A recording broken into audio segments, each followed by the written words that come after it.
Hello everyone, मैं हूं शिता और आप देख रहे हैं स्टडी कॉमर्स। इस वीडियो में हम डिस्कस करेंगे यूजीसी नेट जून 2024 में पूछे गए अकाउंटिंग और ऑडिटिंग के क्वेश्चंस को। फर्स्ट क्वेश्चन है, match the list 1 with list 2। List 1 में हमें अकाउंटिंग स्टैंडर्ड्स दिए हैं और लिस्ट 2 में उसकी डिटेल दी गई है कि इन स्टैंडर्ड्स में क्या बताया गया है। फर्स्ट है इंडियन अकाउंटिंग स्टैंडर्ड 1, सेकेंड है इंडियन अकाउंटिंग स्टैंडर्ड 2, थर्ड है इंडियन अकाउंटिंग स्टैंडर्ड 16 और फोर्थ है इंडियन अकाउंटिंग स्टैंडर्ड 18। लिस्ट 2 में मेंशन है revenue, property plant and equipment, inventories और presentation of financial statements. Indian accounting standards ये बनाए गए हैं बाय कार्व्ड आउट और carved in compliance with IFRS। IFRS का मतलब है इंटरनेशनल फाइनेंशियल रिपोर्टिंग स्टैंडर्ड्स। जो ये इंटरनेशनल फाइनेंशियल रिपोर्टिंग स्टैंडर्ड्स हैं, इन्हीं के आधार पर इंडियन अकाउंटिंग स्टैंडर्ड्स को बनाया गया है। IFRS क्या है? तो IFRS आपका ग्लोबल स्टैंडर्ड है और ग्लोबली बिजनेस को सही तरीके से रन किया जा सके, इसीलिए IFRS को अडॉप्ट करने के लिए कहा गया है बाय ऑल द कंट्रीज। हर कंट्रीज या तो IFRS को अडॉप्ट करें या फिर अपने स्टैंडर्ड्स को IFRS से कन्वर्ज करें। को एक्सेप्ट करने के लिए या IFRS को अडॉप्ट करने के लिए दो तरीका है, या तो आप पूरी तरीके से अडॉप्ट कर लीजिए IFRS को, या फिर क्या करना है, हमें कन्वर्ज करना है अपने स्टैंडर्ड्स को टू IFRS। क्या जरूरत पड़ गई हमें कि हम ग्लोबल स्टैंडर्ड से कन्वर्जेंस करें? ये इसलिए किया गया ताकि इंटरनेशनल मार्केट्स में अगर फंड्स हमें रेस करने हैं तो हम फंड्स इजीली रेस कर सके। जो फाइनेंशियल स्टेटमेंट्स हैं उनकी कंपैरेबिलिटी हो सके, उन्हें कंपेयर किया जा सके और ट्रांसपेरेंसी, यूनिफॉर्मिटी मेंटेन रहे। इंडियन अकाउंटिंग स्टैंडर्ड्स का नाम और नंबर सेम जो इंटरनेशनल अकाउंटिंग स्टैंडर्ड है उसी तरीके से है, बस जो हमारे इंडियन अकाउंटिंग स्टैंडर्ड्स हैं उसको बनाने के लिए हमें IFRS के स्टैंडर्ड में 100 ऐड करना होगा। दैट मीन्स कि अगर IFRS का स्टैंडर्ड है 1 तो वही इंडियन अकाउंटिंग स्टैंडर्ड हो जाएगा आपका 101। अब बात करते हैं कि इस क्वेश्चन में जो दिया गया है स्टैंडर्ड्स, उसके अकॉर्डिंग सही मैच क्या होगा।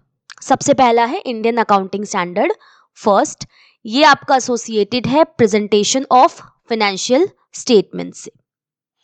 दूसरा है इंडियन अकाउंटिंग स्टैंडर्ड 2, ये एसोसिएटेड है आपका इन्वेंट्रीज से। थर्ड है इंडियन अकाउंटिंग स्टैंडर्ड 16, ये एसोसिएटेड है with property, plant and equipments. और लास्ट है यहाँ पर इंडियन अकाउंटिंग स्टैंडर्ड 18, जो कि यहाँ रेवेन्यू से एसोसिएटेड है, बट इंडियन अकाउंटिंग स्टैंडर्ड 18 की जगह अब हो गया है आपका इंडियन अकाउंटिंग स्टैंडर्ड 115, ये एसोसिएटेड है आपका revenue from contracts with customer. Companies amendment rule 2018 में ये इशू किया गया था कि Indian accounting standard 115 that is revenue from contract with customer, ये बनाया गया। इसको बनाते हुए दो अकाउंटिंग स्टैंडर्ड्स को ओमिट किया गया है, जो कि है 11 जो आपका कंस्ट्रक्शन कॉन्ट्रैक्ट से रिलेटेड था, और दूसरा जो ओमिट किया गया वो रेवेन्यू से एसोसिएटेड था 18। 1 अप्रैल 2018 से इंडियन अकाउंटिंग स्टैंडर्ड 115 इफेक्ट में आया है और ये IFRS के 15 स्टैंडर्ड से कन्वर्ज्ड है। तो हमारा यहाँ पे देखिए सेकंड ऑप्शन करेक्ट होगा, A का फोर्थ, B का थर्ड, C का सेकंड और D का फर्स्ट। इंडियन अकाउंटिंग स्टैंडर्ड पे मैंने ऑलरेडी एक डिटेल वीडियो बनाया हुआ है, तो अगर आप उस वीडियो को देखना चाहते हैं तो आप आई बटन पे क्लिक करके उस वीडियो को देख सकते हैं। नेक्स्ट क्वेश्चन है, working capital of a company is ₹6 lakhs, current ratio is 2.5:1, liquid ratio is 1.5:1, calculate the value of inventory. Options हैं 6 lakhs, 10 lakhs, 4 lakhs और 2 lakhs। क्वेश्चन देखिए, इसको सॉल्व कर लेते हैं। हमें दिया है वर्किंग कैपिटल कितना दिया है, 6 lakhs दिया है। करंट रेशियो दिया हुआ है आपको 2.5:1, वहीं लिक्विड रेशियो दिया हुआ है हमें 1.5:1 और हमको इन्वेंट्री की वैल्यू कैलकुलेट करनी है। तो देखिए वर्किंग कैपिटल का फॉर्मूला क्या होता है, current assets minus current liability. तो वर्किंग कैपिटल निकालने के लिए हमको क्या करना होगा, current assets minus current liability. तो यहाँ पे देखिए क्या दिया हुआ है, करंट एसेट कितनी है 2.5 है, करंट लायबिलिटी कितनी है 1 है।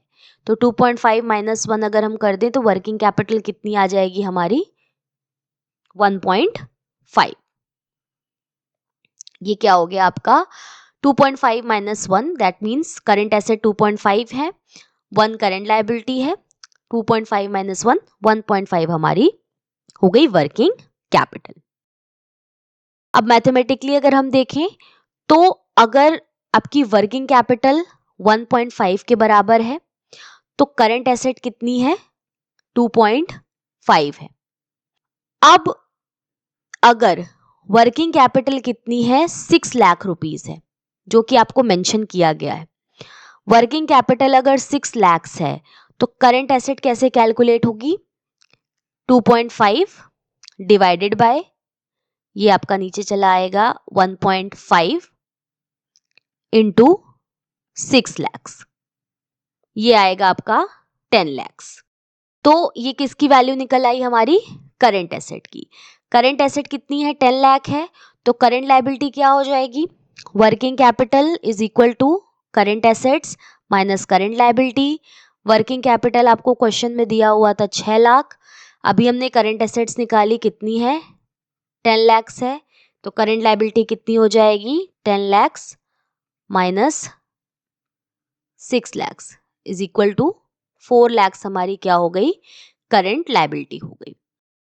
तो अब हमें क्या क्या मिल गया, करंट एसेट मिल गया और करंट लायबिलिटी मिल गई। अब देखिए यहां पर लिक्विड रेशियो दिया हुआ है आपको 1.5:1। लिक्विड रेशियो का फॉर्मूला क्या होता है, liquid assets upon current liabilities. देखिए लिक्विड रेशियो में दिया हुआ है 1.5 क्वेश्चन में, लिक्विड एसेट का अभी हमको पता नहीं है, करंट लायबिलिटी कितनी है हमारी अभी निकाला है हमने 4 लाख रुपीस। तो लिक्विड एसेट कितना हो जाएगा आपका 4 लाख इंटू 1.5, ये हो गया आपका 6 लाख रुपीस। 6 लाख रुपीस हमारी क्या हो गई, लिक्विड एसेट हो गई। लिक्विड एसेट कैलकुलेट करने का फॉर्मूला क्या होता है, लिक्विड एसेट में हम क्या क्या इंक्लूड करते हैं। तो लिक्विड एसेट निकालने के लिए हम क्या करते हैं, current asset assets minus stock prepaid expenses. कहीं भी यहां पर प्रीपेड एक्सपेंसेस नहीं दिया है, हमें क्वेश्चन में क्या पूछा है, इन्वेंट्री पूछा था। लिक्विड एसेट्स मिल गई, करंट एसेट्स मिल गई, तो इन्वेंट्री हम कैलकुलेट कर सकते हैं। लिक्विड एसेट हमारी कितनी आई है 6 लाख आई है, करंट एसेट हमने कितना निकाला था 10 lakh minus stock, 10 lakh minus 6 lakh, ये क्या हो गई आपकी बचा 4 लाख रुपीस, ये क्या हो गया आपका इन्वेंट्री। तो यहां पर ऑप्शन थर्ड करेक्ट होगा ₹4 लाख।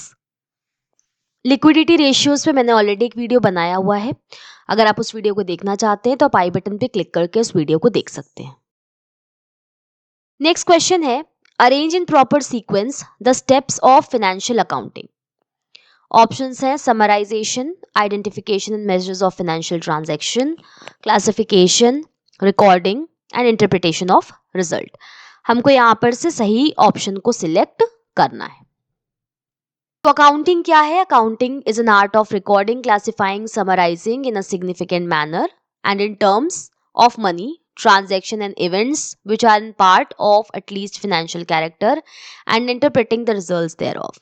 यानी अकाउंटिंग क्या है, एक आर्ट है जिसमें हम रिकॉर्डिंग करते हैं, क्लासिफिकेशन करते हैं और समराइजेशन करते हैं उन ट्रांजैक्शंस या इवेंट्स का जिनको हम मनी के टर्म्स में कैलकुलेट कर सकते हैं, और उसके बेस पर हम रिजल्ट्स को इंटरप्रेट करते हैं, और जो भी इंटरेस्टेड यूजर्स होते हैं उनको हम जो रिजल्ट्स होते हैं वो कम्युनिकेट करते हैं। तो अब अगर हम सीक्वेंस देखें कि क्या स्टेप्स हैं इन फाइनेंशियल अकाउंटिंग, इसे हम अकाउंटिंग साइकिल भी कहते हैं। सबसे पहले हम ट्रांजैक्शंस को या इवेंट्स को आइडेंटिफाई करेंगे, जैसे कि सेल हुई है, परचेज हुआ है, क्या रिसीव हुआ है, कितना एक्सपेंस हुआ है, तो क्या ट्रांजैक्शन है। सबसे पहले हम क्या करेंगे, उसको आइडेंटिफाई करेंगे। दूसरा हम क्या करेंगे, measuring the identified transaction. That means ऐसे ट्रांजैक्शंस जिनको हम मनी के टर्म्स में, मनी में हम कन्वर्ट कर सकते हैं, उनको हम चेक करेंगे, उन्हें हम मेजर करेंगे, दैट कौन कौन से ट्रांजैक्शंस मनी में मेजरेबल हैं। नेक्स्ट आता है recording, recording of transactions. That means कि जो भी ट्रांजैक्शंस हुए हैं उनको बुक्स ऑफ अकाउंट्स में रिकॉर्ड करना। तो ये ट्रांजैक्शंस हम जर्नल में रिकॉर्ड करते हैं या फिर सब्सिडियरी बुक्स में। सब्सिडियरी बुक्स जैसे cash book, sales book, purchase book, ये सभी क्या हैं, सब्सिडियरी बुक्स हैं। क्लासिफिकेशन का मतलब है, अगर हम जर्नल में देखेंगे वहां पे हमने ट्रांजैक्शंस लिखे हैं।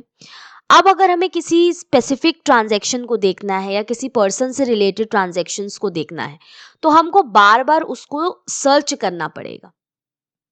तो इसके लिए हम क्या करते हैं, क्लासिफिकेशन में हम कैटेगराइज कर देते हैं।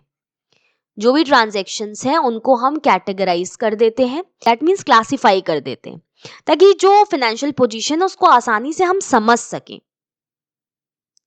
इसके लिए क्लासिफिकेशन कैसे किया जाता है, through preparing ledgers. Ledgers prepare किए जाते हैं और इनको क्लासिफाई किया जाता है। समराइजिंग का मतलब क्या है कि जो भी क्लासिफाइड डेटा है वो हम उसको अंडरस्टैंडेबल फॉर्मेट में, अंडरस्टैंडेबल फॉर्म में बनाते हैं, ताकि यूजर्स उसे आसानी से समझ सके। इसके लिए trial balance, PL account, balance sheet, ये सभी हम प्रिपेयर करते हैं। नेक्स्ट है एनालाइजिंग, जो भी फाइनेंशियल डेटा है उसको हम एनालाइज करते हैं और इंटरप्रिटेशन करते हैं। एनालिसिस और इंटरप्रिटेशन करते हैं यानी हम जजमेंट करते हैं, जो फाइनेंशियल परफॉर्मेंस है, जो फाइनेंशियल पोजीशन है, उसको हम जज करते हैं। दैट मीन्स कि जो फाइनेंशियल स्टेटमेंट्स हैं, अकाउंट्स हैं, उनको हम एग्जामिन करते हैं, ताकि हमको बिजनेस की जो हेल्थ है, जो फाइनेंशियल हेल्थ है, उसको हम पता कर सकें और उसके बेस पर सही डिसीजंस ले सकें। और लास्ट है कम्युनिकेटिंग। कम्युनिकेशन क्या है, एक बहुत इंपॉर्टेंट प्रोसेस है, क्योंकि जो भी हम अकाउंटिंग में प्रोसीजर कर रहे हैं ये तभी सक्सेसफुल है जब जिन लोगों को उस इंफॉर्मेशन की ज़रूरत है डिसीजंस लेने के लिए, उन तक उसको पहुंचाया जा सके। तो कम्युनिकेशन में हम क्या करते हैं, जो लोग हैं, जो इंटरेस्टेड पार्टीज हैं, जैसे कि क्रेडिटर्स हो गए, बैंकर्स हो गए, शेयर होल्डर्स हो गए, इनको हम क्या करते हैं, जो इन्फॉर्मेशन है वो प्रोवाइड करते हैं रिपोर्ट्स के फॉर्मेट में या डिस्कशंस के थ्रू। हम उनको कम्युनिकेट करते हैं ताकि वो अपने डिसीजंस ले सकें। तो हम स्टेप वाइज देखते हैं सीक्वेंस क्या होगी। सबसे पहले हम क्या करेंगे, आइडेंटिफिकेशन करेंगे ट्रांजैक्शन का, identification and measurement of transaction. Second हम क्या करेंगे, ट्रांजैक्शंस को रिकॉर्ड करेंगे। थर्ड स्टेप में हम ट्रांजैक्शंस को क्लासिफाई करते हैं। फोर्थ स्टेप में हम इनको समराइज करते हैं और फिफ्थ स्टेप में हम क्या करेंगे, इंटरप्रिटेशन ऑफ रिजल्ट। यानी कि सीक्वेंस क्या बना हमारा, सबसे पहले बी, फिर आएगा डी रिकॉर्डिंग, रिकॉर्डिंग के बाद सी आएगा आपका क्लासिफिकेशन, फिर आएगा ए आपका समराइजेशन और लास्ट में आएगा इंटरप्रिटेशन ऑफ रिजल्ट ई। तो करेक्ट सीक्वेंस बनता है आपका बी डी सी ए ई। तो यहाँ पे देखिए थर्ड ऑप्शन करेक्ट होगा, बी डी सी ए ई, ये आपका सही सीक्वेंस है। नेक्स्ट क्वेश्चन देख लेते हैं, which of the following is are correct for formation of a company under section 3 of companies act 2013। Options है 7 or more persons where the company formed is to be a public company। दूसरा दिया है 2 or more persons where the company is to be formed to be a private company। Third है 1 person where the company is to be formed to be 1 person company। और fifth है 5 or more persons where the company formed is to be a public company। हमें इसमें से correct option देखना है। Public company वो company होती है जो कि जनरल पब्लिक को शेयर्स इशू करती है। कैपिटल रेज करने के लिए जनरल पब्लिक को शेयर्स इशू करती है। एक पब्लिक कंपनी बनाने के लिए हमको मिनिमम जरूरत होती है 7 मेंबर्स की और मैक्सिमम पर इस पे कोई भी लिमिट नहीं है, no limit on maximum members. दूसरी है प्राइवेट कंपनीज। प्राइवेट कंपनीज वो कंपनीज हैं जो प्राइवेटली ओन्ड होती हैं, प्लस जनरल पब्लिक को ये शेयर्स इशू नहीं कर सकती। इसमें हमको मिनिमम चाहिए 2 मेंबर्स और मैक्सिमम इसमें आपके मेंबर्स हो सकते हैं 200। और थर्ड कॉन्सेप्ट है आपका 1 पर्सन कंपनी का। 1 पर्सन कंपनी बनाने के लिए हमको 1 पर्सन की जरूरत होती है। 1 person company is the combination of company and sole proprietorship. Sole proprietorship with the benefits of company. Company के बेनिफिट्स आपको इसमें मिलते हैं, जैसे कि perpetual succession, common seal, separate legal entity. और सोल प्रोप्राइटर यानी सिंगल पर्सन होगा। जब रजिस्ट्रेशन किया जाता है तो उस सिंगल पर्सन के साथ साथ एक नॉमिनी का नाम भी दिया जाता है, जो आगे चल करके जब ये पर्सन किसी भी कारण से अगर बिजनेस को रन आगे नहीं कर पा रहा है तो वो नॉमिनी बिजनेस को रन करता है। तो देखिए यहाँ पर पहला वाला सही है ऑप्शन, दूसरा भी सही है और थर्ड भी सही है। फोर्थ क्या है, 5 और more persons by the companies form to be a public company, ये गलत है। तो थर्ड ऑप्शन यहाँ करेक्ट होगा, A B C only. Next question है, the balance of securities premium account can not be utilised for which one of the following. Options है writing off floating cost, दूसरा है writing off discount on issue of debentures, third है dividend distribution और fourth है bonus issue. तो देखिए जब हम नॉमिनल वैल्यू से ज्यादा वैल्यू पर शेयर्स को इशू करते हैं तो जो एक्स्ट्रा पैसा हम ले रहे हैं उससे हम कहते हैं सिक्योरिटीज प्रीमियम। मान लीजिए कि अगर 10 रुपए का शेयर है, इससे हम अगर 12 रुपए में इशू कर रहे हैं तो 2 रुपए यहाँ पर क्या हो गया, आपका प्रीमियम अमाउंट हो गया। जो भी प्रीमियम अमाउंट होता है इसको हम अलग account, securities premium reserve account या सिक्योरिटीज प्रीमियम अकाउंट में शो करते हैं। लेकिन जो सिक्योरिटीज प्रीमियम अमाउंट होता है, जो सिक्योरिटीज प्रीमियम अकाउंट में पैसा है, उसके यूटिलाइजेशन को लेकर के कुछ रिस्ट्रिक्शंस हैं। यानी इस पैसे को, प्रीमियम के पैसे को हम जनरल बिजनेस एक्सपेंसेस इनके लिए यूज नहीं कर सकते। जो भी हमारे जनरल बिजनेस एक्सपेंसेस हैं उनके लिए इस फंड्स का यूटिलाइजेशन नहीं किया जा सकता। कुछ स्पेसिफिक रीजंस हैं जिसके लिए आप इन फंड्स का यूज कर सकते हैं। बोनस शेयर्स इशू करने के लिए, अगर आप fully paid bonus shares issue करना चाहते हैं तो उस केस में हम प्रीमियम के पैसे का यूज कर सकते हैं। दूसरा है राइटिंग ऑफ प्रिलिमिनरी एक्सपेंसेस।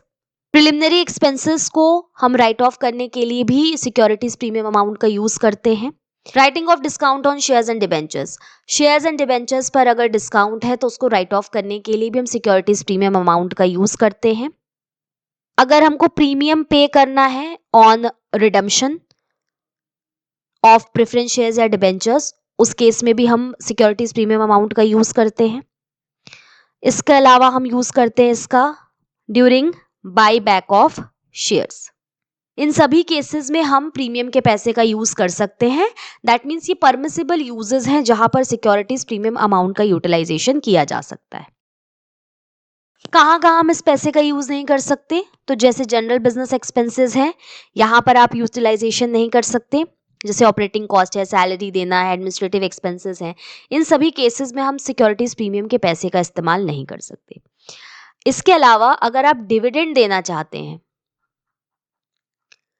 इस केस में भी आप सिक्योरिटीज प्रीमियम के पैसे का इस्तेमाल नहीं कर सकते। कभी भी डिस्ट्रीब्यूशन करने के लिए डिविडेंड का टू द शेयर होल्डर्स हम सिक्योरिटीज प्रीमियम के पैसे का यूज नहीं कर सकते। तो अगर क्वेश्चंस पे हम आए तो राइटिंग ऑफ फ्लोटिंग कॉस्ट भी सही है, writing off discount on issue of debentures भी सही है, बोनस इशू के लिए भी यूज कर सकते हैं। डिविडेंड के डिस्ट्रीब्यूशन के लिए हम सिक्योरिटीज प्रीमियम के अमाउंट का इस्तेमाल नहीं कर सकते। तो थर्ड ऑप्शन यहां पर करेक्ट होगा, distribution of dividend. Next question है, which one of the following transactions are shown as investing activity in cash flow statement by finance companies? Options है cash proceeds from sale of fixed assets, repayment of loan taken, debenture purchased, loan advanced और purchase of patent. देखिए cash flow statement क्या होता है, तो cash flow statement एक ऐसा statement होता है जो कि आपको बताता है inflow and outflow of cash. Inflow and outflow of cash के बारे में आपको कैश फ्लो स्टेटमेंट बताता है during an accounting period. Cash flow statement में 3 तरीके की एक्टिविटीज होती हैं। 3 तरीके की कैटेगरीज में एक्टिविटीज को डिवाइड किया गया है। पहला है ऑपरेटिंग एक्टिविटीज, दूसरा होती है आपकी इन्वेस्टिंग एक्टिविटीज और थर्ड है financing activities. Cash flow statement बनाने से हमें शॉर्ट टर्म फाइनेंशियल प्लानिंग करने में हेल्प मिलती है। हम कैश बजट बना सकते हैं और जो कैश रिसीव्स और पेमेंट्स हैं इनके ट्रेंड्स को समझने के लिए कैश फ्लो स्टेटमेंट काफी हेल्प करता है। तो अगर हम वेरियस एक्टिविटीज की बात करें तो सबसे पहले ये ऑपरेटिंग एक्टिविटीज, जैसा कि नाम सजेस्ट करता है ऑपरेटिंग, दैट मीन्स जो भी मेन रेवेन्यू जनरेटिंग एक्टिविटीज हैं किसी भी इंटरप्राइज की, वो सभी ऑपरेटिंग एक्टिविटीज का पार्ट होती हैं। यानी कि इसमें हम उन ट्रांजैक्शंस को या इवेंट्स को रिकॉर्ड करते हैं जो कि ऑपरेटिंग प्रॉफिट या लॉस से रिलेटेड होती है। जैसे कि गुड्स या सर्विस को सेल करके जो आपको पैसा मिल रहा है, cash receive from sale of goods और रेंडरिंग द सर्विस, ये आपका ऑपरेटिंग एक्टिविटी हो गया। डेटर्स से पैसा मिलना, बिल्स रिसीवेबल्स, अगर हमने गुड्स को परचेज किया उसके लिए कैश पेमेंट किया है, सैलरीज, वेजेस, इन सब का जो हम पेमेंट करते हैं, क्रेडिटर्स को पेमेंट करते हैं, ये सभी आपका ऑपरेटिंग एक्टिविटी का पार्ट होता है। दूसरा है इन्वेस्टिंग एक्टिविटीज। इन्वेस्टिंग एक्टिविटीज का मतलब है कि यहां पर क्या इंक्लूड होता है, purchase and sale of long term assets. Purchase and sale of long term assets को हम यहाँ इंक्लूड करते हैं इन्वेस्टिंग में, जैसे लैंड, बिल्डिंग, प्लांट, मशीनरी, जो कि बेसिकली रीसेल के लिए नहीं होती हैं। और थर्ड है आपका फाइनेंसिंग एक्टिविटी। ये वो एक्टिविटीज होती हैं जो कि कैपिटल और बोरोइंग्स में चेंज करती हैं, जैसे कि cash receive from issue of shares, equity shares को बाई बैक करने के लिए अगर हम कैश पेमेंट करते हैं, लॉन्ग टर्म और शॉर्ट टर्म बोरोइंग रिसीप्ट्स जैसे कि डिबेंचर्स, इसके अलावा बैंक ओवरड्राफ्ट और कैश क्रेडिट में चेंज होना, cash payment of interim dividend, ये सभी क्या है, हमारी फाइनेंसिंग एक्टिविटी का पार्ट होते हैं। तो क्वेश्चन से अगर हम देखें तो cash proceeds from sale of fixed assets, ये आपकी इन्वेस्टिंग एक्टिविटी है। रीपेमेंट ऑफ लोन टेकन भी आपकी इन्वेस्टमेंट एक्टिविटी है। डिबेंचर्स परचेज, ये आपकी इन्वेस्टिंग एक्टिविटी नहीं है। लोन एडवांस भी आपकी इन्वेस्टिंग एक्टिविटी है। और परचेज ऑफ पेटेंट, ये भी हमारी इन्वेस्टिंग एक्टिविटी है। तो सही ऑप्शंस यहाँ है ए, बी, डी, ई। तो अगर हम सीक्वेंस देखें तो यहाँ 3-3 का सीक्वेंस है। पहले ऑप्शन में देखिए ए, बी दिया है और साथ में सी दिया है, तो ये करेक्ट नहीं होगा। दूसरे में देखिए ए, सी, ई दिया है तो सी सही नहीं है, इसलिए ये भी करेक्ट नहीं होगा। Third B, C, D, B, D सही है लेकिन सी गलत है। तो फोर्थ ऑप्शन यहाँ करेक्ट होगा, B, D and E only. Next question है, bank overdraft payable on demand should be treated as cash and cash equivalent according to which of the following accounting standards. Options हैं accounting standard 3, Indian accounting standard 7, Indian accounting standard 107 और Indian accounting standard 18। Second option यहाँ correct होगा, Indian accounting standard 7। As पर Indian accounting standard 7, bank overdraft ये cash management का important part होता है, इसीलिए इसको कैश एंड कैश इक्विवेलेंट की तरह ट्रीट किया जाता है।